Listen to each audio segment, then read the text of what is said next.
नमस्कार सभी का चैनल पर अपना स्वागत है।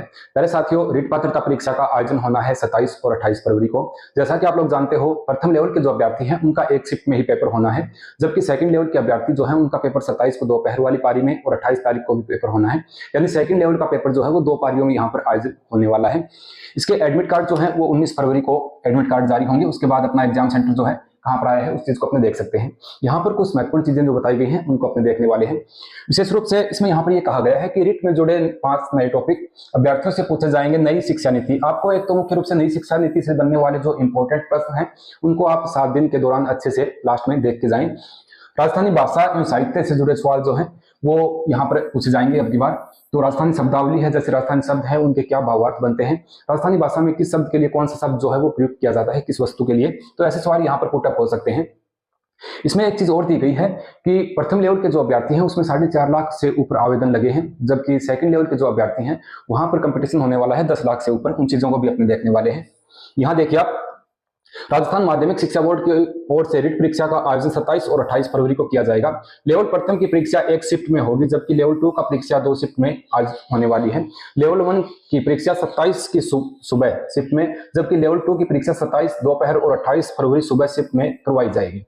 2 दिन के लिए पेपर अलग अलग होंगे। रीट 2024 के लिए नए सिलेबस में लेकर लेवल 1 में पेपर और लेवल 2 के पेपर में नए टॉपिक शामिल किए गए हैं। जैसा कि मैंने पहले भी आप लोगों को क्लास में बताया था कि अब की बार लेवल 1 जो है उसमें और लेवल 2 में 2 नए टॉपिक यहाँ पर मुख्य रूप से जोड़े गए हैं। वो टॉपिक तो 2 हैं, लेकिन उनके जो पॉइंट हैं वो काफी यहाँ पर बन जाते हैं। लेवल 2 में भी यही बात है। लेवल 2 में भी राजस्थानी भाषा एवं शब्दावली के जो प्रश्न है, राजस्थानी भाषा और भावार्थ। अब यहाँ पर थोड़ा सा इस चीज को देख लेते हैं कि यहाँ से कौन कौन से टॉपिक ऐसे हैं। एक तो राजस्थानी साहित्य है, उसको अपने को अच्छे से पढ़ना है। राजस्थानी साहित्य और जो साहित्यकार हैं वहां से पुटअप हो सकता है। तो जितनी भी राजस्थानी जो किताबें हैं, भले ही वो लक्ष्मी कुमारी चूड़ावत की हैं या फिर अपने और चीजों को अपने देखते हैं, वो कन्हैयालाल सेठिया की पुस्तकें हैं या अन्य जो अपने इतिहास में पढ़ते आए हैं, राजस्थानी भाषा डिंगल और पिंगलवाड़ी जो किताबें साहित्यकार हैं वहां से भी प्रश्न यहाँ पर पुटअप हो सकता है। तो काफी सारी चीजें इसमें बन जाती हैं। राजस्थानी शब्द और उसके भावार्थ जो हैं वहां से भी प्रश्न जो है वो पुटअप हो सकता है। राजस्थानी शब्दों को, उनके भावार्थ को यहाँ पर पूछा जा सकता है। राजस्थान की बोलियों से संबंधित प्रश्न हमेशा पूछे जाते हैं। राजस्थान की बोली जो है वो क्षेत्र के हिसाब से, तो यहाँ से भी प्रश्न बनता है। राजस्थानी भाषा के बनने वाले जो टॉपिक हैं वो नई शिक्षा नीति को आप अच्छे से पढ़ के जाएं। नई शिक्षा नीति जो है यहाँ से मोटे तौर से ही प्रश्न पूछे जाएंगे। क्वेश्चन वगैरह है वो भी इसमें पूछ सकते हैं, इसके पाठ्यक्रम के संबंध में भी पूछा जा सकता है। तो इन चीजों को अपने को अच्छे से यहाँ पर देखना है। उसके अलावा भी कई चीजें दी गई हैं, कुछ इंपॉर्टेंट चीजें हैं, उस पर अपने एक बार डिस्कस कर लेते हैं। यहाँ देखिए आप, यहाँ इन्होंने दिया भी है कि 19 को जारी होंगे जो एडमिट कार्ड है, उसके बाद हो चुकी है। बीकानेर के 45 सेंटर हैं और उसमें 14,544 अभ्यर्थी जो है वो परीक्षा में सम्मिलित होने वाले हैं। रीट परीक्षा को लेकर बीकानेर जिले में 45 सेंटर बनाए गए हैं। यहाँ पर 2 दिन में 14,544 अभ्यर्थी परीक्षा देने के लिए पहुंचेंगे। प्रदेश में 1756 सेंटर पर परीक्षा आयोजित होगी। लेवल 1 की परीक्षा में 4,61,321 अभ्यर्थी जो हैं वो यहाँ पर शामिल होंगे। दोनों श्रेणी में आवेदन करने वाले अभ्यर्थी पहले दिन होने वाली दोनों लेवल की परीक्षाओं में शामिल होना होगा। लेवल 2 में कुल 10,83,197 अभ्यर्थी जो हैं वो यहाँ पर सम्मिलित हो सकते हैं। ये हिदायत जो दी गई है, परीक्षार्थी को बायोमेट्रिक अटेंडेंस एवं फेस स्कैनिंग के माध्यम के बाद में ही इसे गुजरना होगा। उसके बाद में ही पेपर में बैठने का यहाँ पर उनको मौका दिया जाएगा। यहाँ देखें, प्रश्न का उत्तर नहीं देने पर कटेंगे नंबर। ये बात पहले भी अपने ध्यान में है कि किसी प्रश्न को अपने खाली छोड़ते हैं, यानी कि 10 से ज्यादा कोई अभ्यर्थी खाली छोड़ता है प्रश्नों को, जो सीरीज है उसको, तो यहाँ पर उसको बाहर कर सकते हैं 10% से अधिक प्रश्नों का उत्तर नहीं देने पर। ठीक है, प्रश्न का उत्तर नहीं देने पर कटेंगे नंबर। पहली बार परीक्षा में ओमार सीट पर 4 के बजाय 5 विकल्प दिए जाएंगे। प्रत्येक प्रश्न का उत्तर देना अनिवार्य होगा। अगर कोई अभ्यर्थी किसी प्रश्न का उत्तर खाली छोड़ता है तो उसके अंक काट लिए जाएंगे।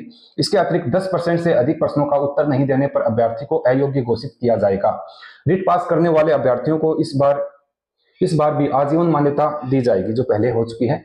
इसमें कई अभ्यर्थी ऐसे भी हैं कि सर हमने जो पहले जो रीट पात्रता परीक्षा का आयोजन हुआ था उसमें जो पहले से रीट पात्रता परीक्षा जो है वो हमने पास कर रखी है सर, तो आप अभ्यास हेतु अब जो पेपर होने वाला है उसमें बैठ सकते हैं। ठीक है, अगर आपने आवेदन लगाया है तो यहाँ पर आप अपनी तैयारी का आकलन कर सकते हैं, क्योंकि इसमें जो साइकोलॉजी के प्रश्न आने वाले हैं,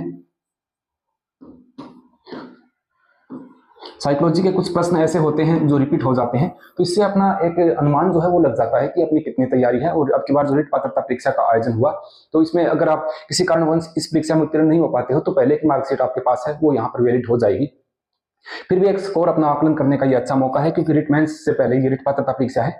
तो अपने जब पेपर में बैठते हैं तो अपने उस दबाव को महसूस करते हैं कि कितना ये दबाव होता है, क्योंकि वैसे अपने आमतौर पे जो मॉडल पेपर हल करते हैं उसमें इतना प्रेशर नहीं अपने मानते कि जितना कि परीक्षा हॉल में होता है। ठीक है, अभ्यर्थियों को इस बार आजीवन मान्यता दी जाएगी। पहले यह वैधता केवल 3 वर्षों तक सीमित होती थी। इस बार बीएड एवं डीएलएड कार्यक्रम के प्रथम वर्ष के अभ्यर्थी रिट परीक्षा में शामिल होंगे। तो ये बात भी यहाँ पर दी गई है।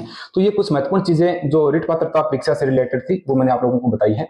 19 तारीख को एडमिट कार्ड जो है वो जारी हो जाएंगे। उसके बाद में आपकी कोई तैयारी, अभी कोई टॉपिक बाकी शेष हैं पढ़ने आपके अभी, तो उनको आप आराम से पढ़ सकते हो।